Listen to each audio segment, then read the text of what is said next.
Rain pounded against the cracked windshield as Rachel stood on the side of the empty highway, her arms wrapped around herself, shivering. The taillights of her ex-boyfriend's car disappeared into the distance, leaving her stranded in the middle of nowhere with nothing but a dead phone and a suitcase filled with the last remnants of their failed relationship.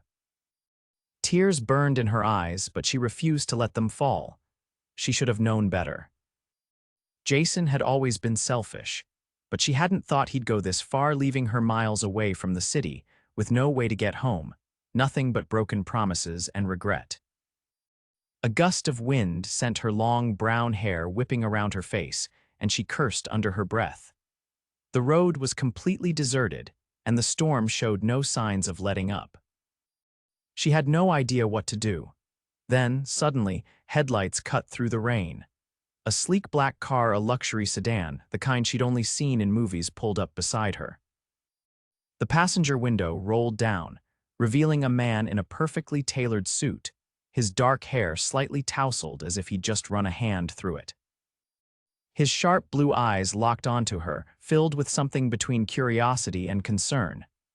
"Are you okay?" His voice was deep, smooth, but firm. Rachel hesitated.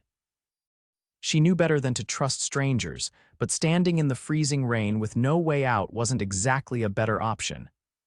"My ex left me here," she admitted, her voice tight. "I don't have a phone."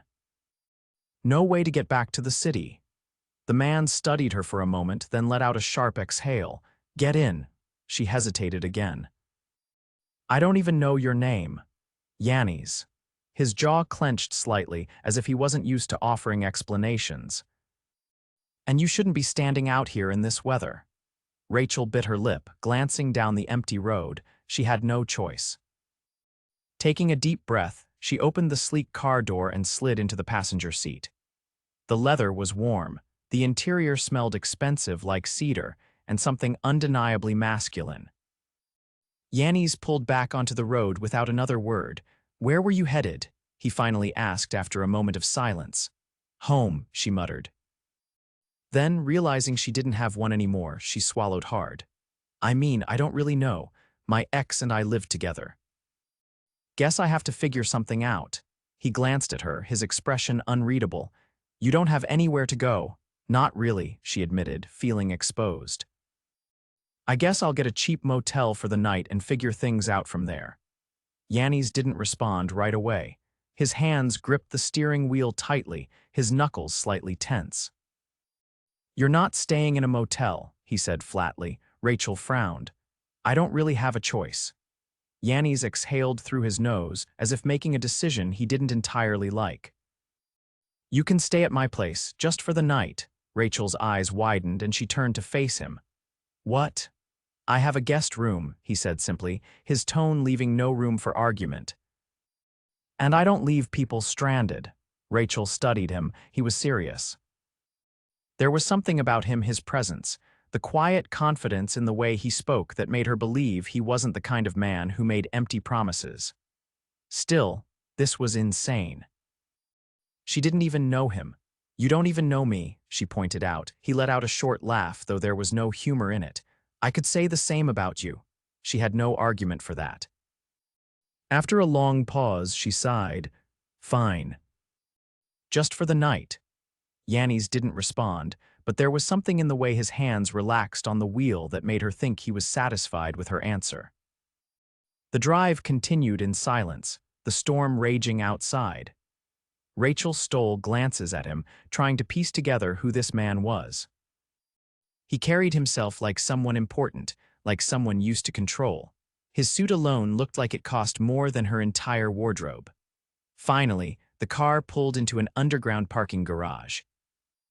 Rachel's mouth nearly dropped open as she took in the setting: sleek, expensive cars lined up in neat rows. The air filled with the faint scent of money and power. Yannis stepped out without a word, and Rachel scrambled to follow. The elevator ride up was silent, but when the doors opened, she realized why. The penthouse was breathtaking. Floor-to-ceiling windows overlooked the glittering city skyline, the modern furniture sleek and impossibly expensive. Everything about it screamed luxury. Rachel turned to him, stunned. You live here. Yannis loosened his tie, his expression unreadable. Yes, her stomach twisted. Who exactly had she just gotten into a car with? She swallowed. You're rich. He let out a low chuckle, finally meeting her gaze. I suppose you could say that. Rachel didn't know what to say. This night had gone from disastrous to surreal in a matter of hours. Yannis nodded toward a hallway. The guest room is down there. You can borrow whatever you need. Rachel hesitated, then nodded. Thank you. He didn't respond, just gave her one last long look before turning toward what she assumed was his bedroom. Rachel let out a shaky breath, trying to process everything. Just hours ago, she had been stranded on the side of the road, heartbroken and alone. Now she was standing in a billionaire's penthouse, wearing rain-soaked clothes and wondering how her life had taken such a drastic turn. One thing was certain: Yannis was more than just a stranger who had stopped to help. There was something about him, something she couldn't quite place. And whether she liked it or not, her life had just become infinitely more complicated. Rachel woke to the scent of fresh coffee and something warm against her skin. Blinking, she sat up in the enormous bed, momentarily disoriented. The events of the previous night came rushing back: the storm, the roadside abandonment, the stranger with piercing blue eyes who had taken her in. She had half expected to wake up and find it had all been some fevered dream. But the luxurious guest room, with its crisp white sheets and floor-to-ceiling windows revealing a sunlit skyline, was very real. Pushing back the covers, she hesitated before stepping barefoot onto the cool hardwood floor. Her suitcase, the only possession she had left, sat neatly in the corner, untouched. A neatly folded towel and robe had been left on a nearby chair, an unspoken gesture of consideration. Rachel exhaled slowly. She had no idea what her next move was. She had no job, no apartment, and no plan beyond surviving the next 24 hours. She found her way to the kitchen, following the rich aroma of coffee. Yannis stood at the marble counter, dressed in dark slacks and a crisp white shirt, sleeves rolled up to his forearms.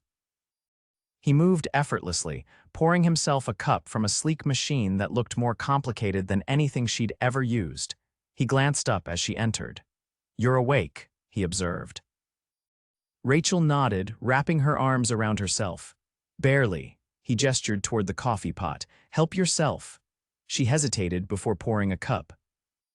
The silence between them wasn't uncomfortable, but it was charged with something unspoken. "You're staying another night." It wasn't a question. Rachel froze mid-sip. "What?" "You have nowhere to go," he stated simply. "And I don't believe in throwing people out when they have no options." Her pride flared. "I can figure something out." He leaned against the counter, watching her. "With no job, no apartment, and no backup plan, what exactly do you intend to figure out?" She bristled. "I'll manage." He studied her for a long moment before setting his cup down.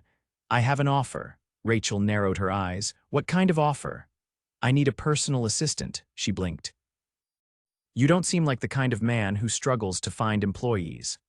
"I don't," he admitted. "But I need someone I can trust, someone who won't waste my time with office politics and power plays." Her pulse kicked up. "And you think that's me?" "You've got nothing to lose," he pointed out, "and you're not afraid to challenge me. That's rare." Rachel hesitated. The logical part of her screamed that this was a terrible idea. She didn't know him, didn't understand his world. But the other part, the part that was exhausted from fighting, from being discarded like she was worthless, considered it. She set her cup down. "What's the catch?" Yannis's lips quirked, but there was no humor in it. "You'll be working for me, which means I expect competence, discretion, and no personal entanglements." Rachel crossed her arms. "And if I say no, you walk out that door with no job, no home, and no safety net." The words weren't cruel, just factual. She exhaled slowly. "Fine, I'll do it."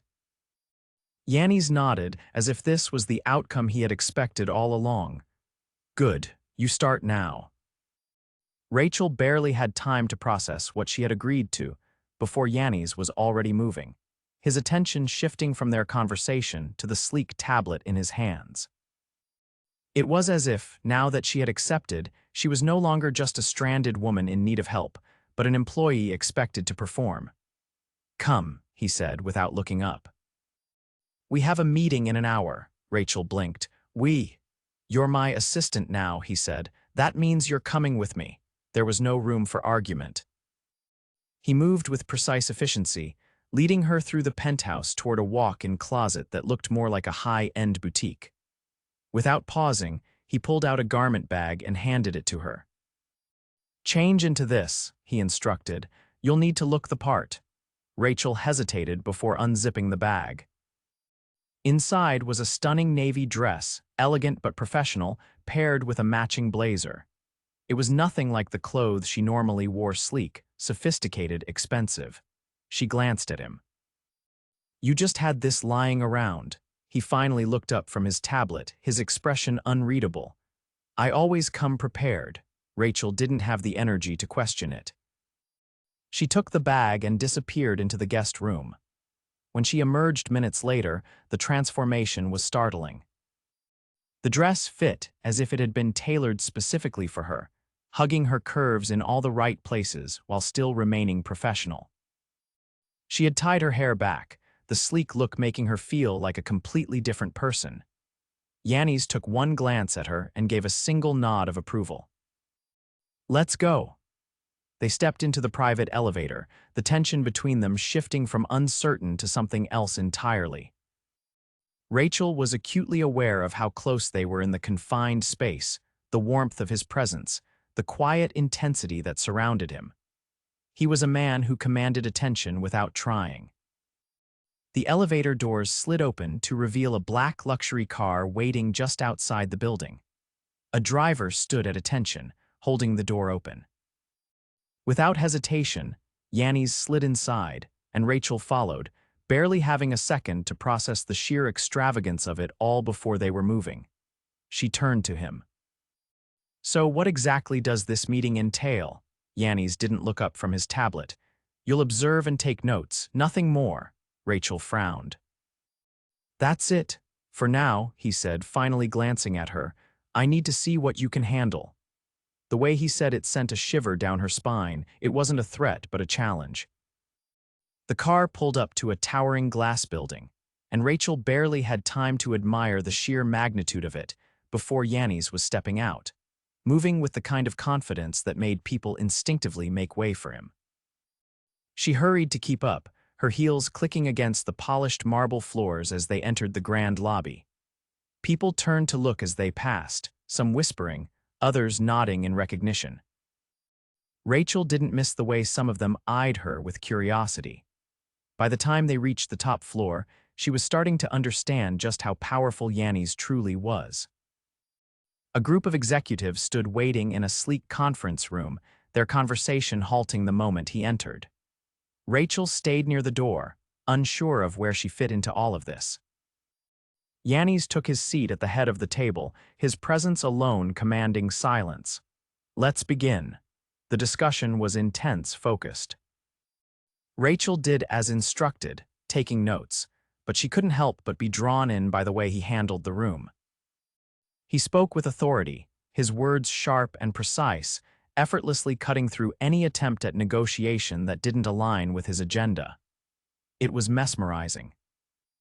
By the time the meeting ended, Rachel felt like she had just witnessed a masterclass in power. Yannis stood, buttoning his jacket. "We're done here." The executives quickly gathered their things, exchanging wary glances as they exited. Rachel followed Yannis out, her mind spinning. He glanced at her. "Yes. Intense." A flicker of amusement crossed his features, but it was gone in an instant. "You handled yourself well." Rachel wasn't sure what part of standing silently and taking notes counted as handling herself well, but she took the compliment regardless. As they stepped into the elevator, she finally asked the question that had been weighing on her since that morning. "Why me?" Yannis didn't answer right away. The elevator descended smoothly, the city lights casting a reflection against the polished walls. Finally, he spoke. "Because I trust my instincts." Rachel frowned. And they told you to hire a woman you barely know as your assistant. His gaze met hers, unreadable once again. Yes. The doors slid open before she could respond, and Yannis stepped out, leaving her to follow in his wake. Rachel exhaled slowly, realizing something for the first time.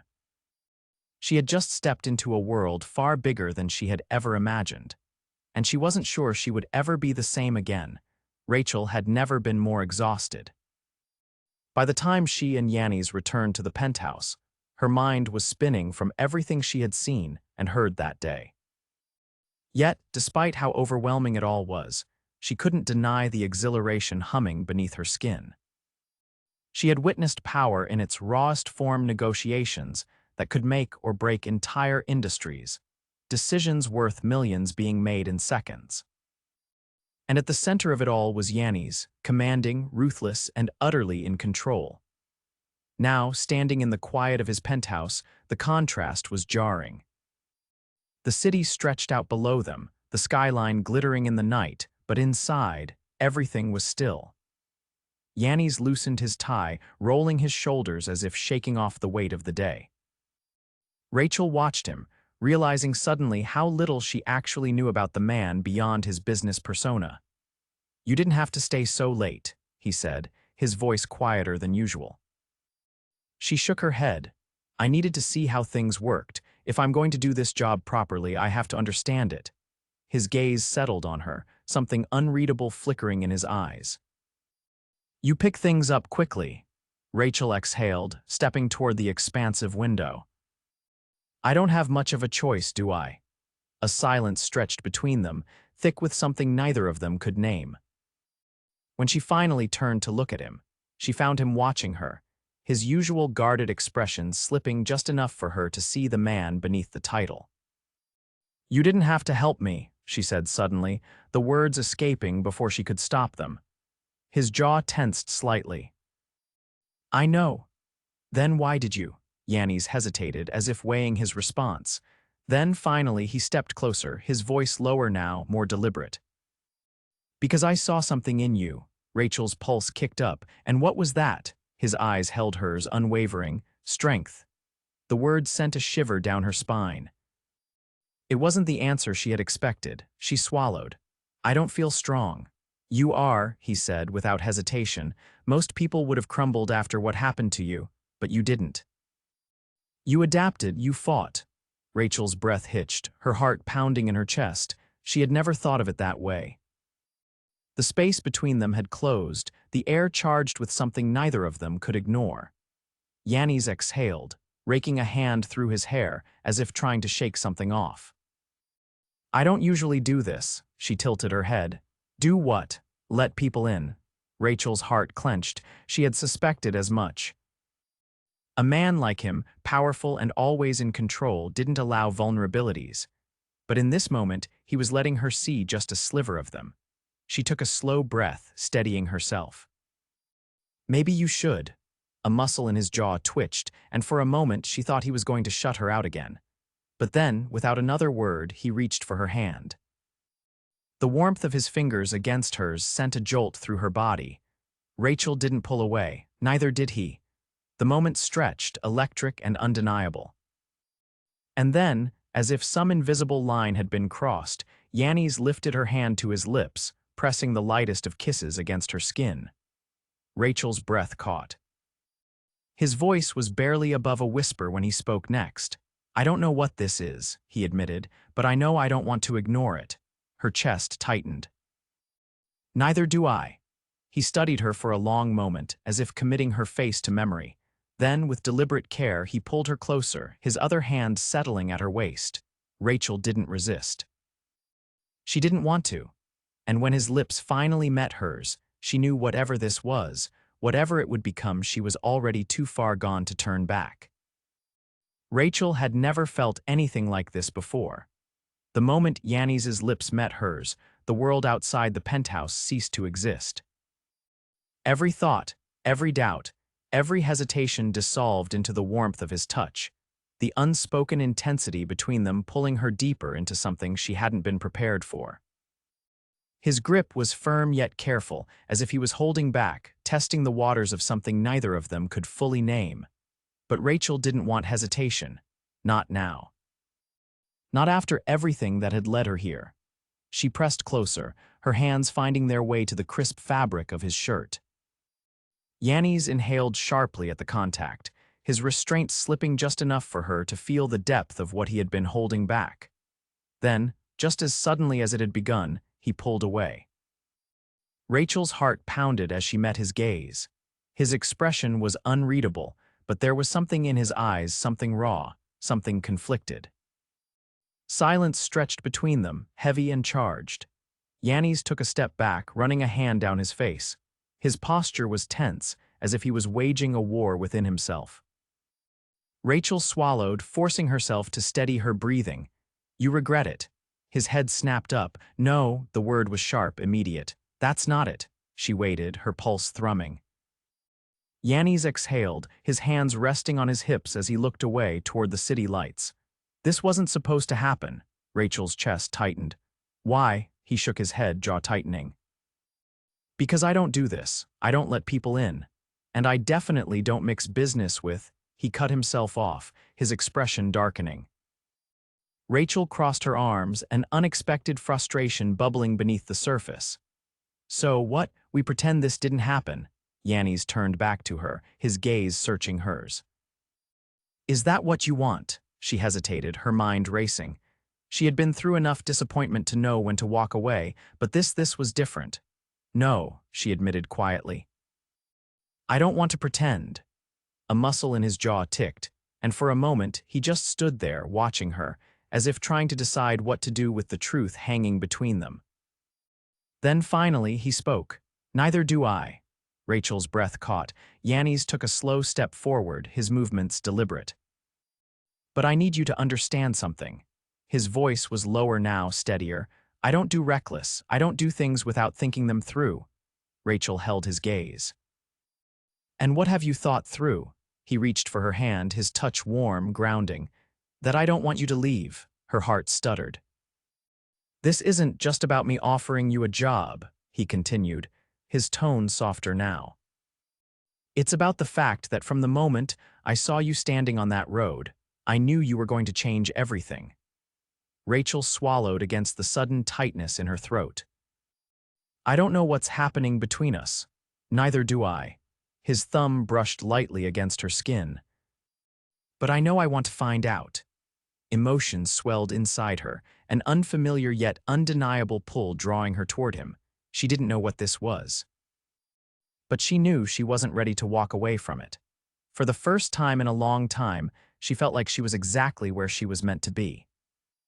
Rachel had always thought of herself as someone who could keep her emotions in check, someone who could walk away when things got too complicated. But with Yannis, it wasn't that simple. No part of this was simple. The next morning, she woke earlier than usual, unsure of what the day or the future would bring. The weight of their conversation the night before still lingered in her mind, the intensity of his words, the quiet certainty in his touch. He didn't do reckless, he didn't do things without thinking them through. And yet, here they were, standing on the edge of something neither of them could define.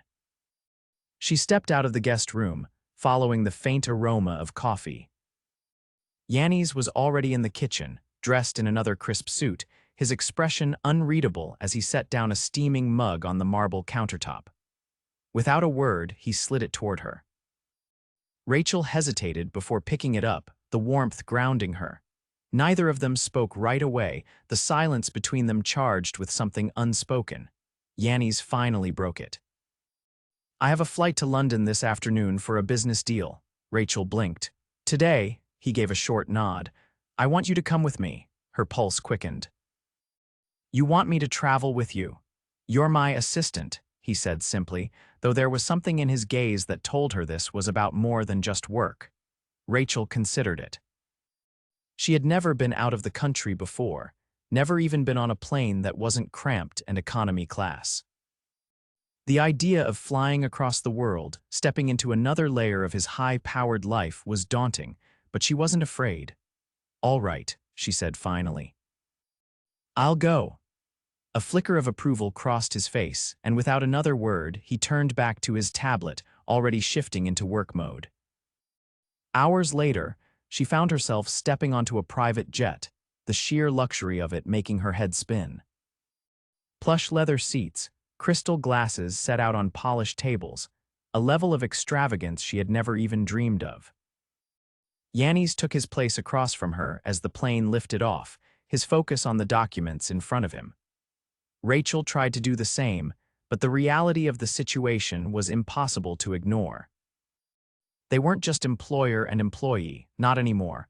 Somewhere over the Atlantic, Yannis set his papers down and looked at her.